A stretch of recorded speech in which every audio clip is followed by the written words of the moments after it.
तुमच्याकडे किती एकर शेती आहे आणि किती कापसाला खर्च आला आणि कापसाचे भाव आता तुम्हाला पडवत आहे का? सांगा. आम्हाला काही भाव पडून आला, पण काहीतरी पेरायला लागते म्हणून पेरायला लागते. कमीत कमी या कापसाला भाव 14,000 ते 12,000 पर्यंत पाहिजे होता.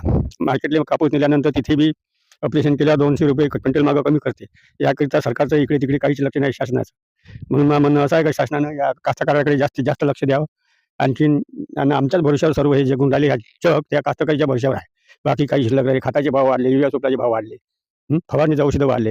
मग आम्ही करायचं कसं का? कमीत कमी बुवा आम्हाला 14,000 12,000 पर्यंत कापसाचा भाव प्रति क्विंटल पाहिजे. कापसाची याची समजा आमच्याकडे 1,000 रुपये क्विंटल द्यावं लागते. का पुण्याला कापूस आणि सगळी जनता या कास्तकारीच्या भरोश्यावर पोसावं लागते. याचा काही विचार शासन करत नाही. त्याच्यामुळे मला म्हणणं हेच आहे का 14,000 ते 12,000 पण भाव द्यायला पाहिजे. आणखीन या कास्तकाराचं संरक्षण मोदी साहेबांनी करायला पाहिजे. त्याच्यावर तर कास्तकार काही बोलू शकत नाही. तुम्ही म्हणानंतर डुकरं खाऊन टाकते, गहू म्हणानंतर डुकरं फलवून देते, चना घर पण नेऊ देत नाही डुकरं. याचं काही शासनाचं लक्ष नाही. आम्ही तर वागायचं तर कसं वागायचं, कसं काय करायचं कास्तकारी काय या शासनानं या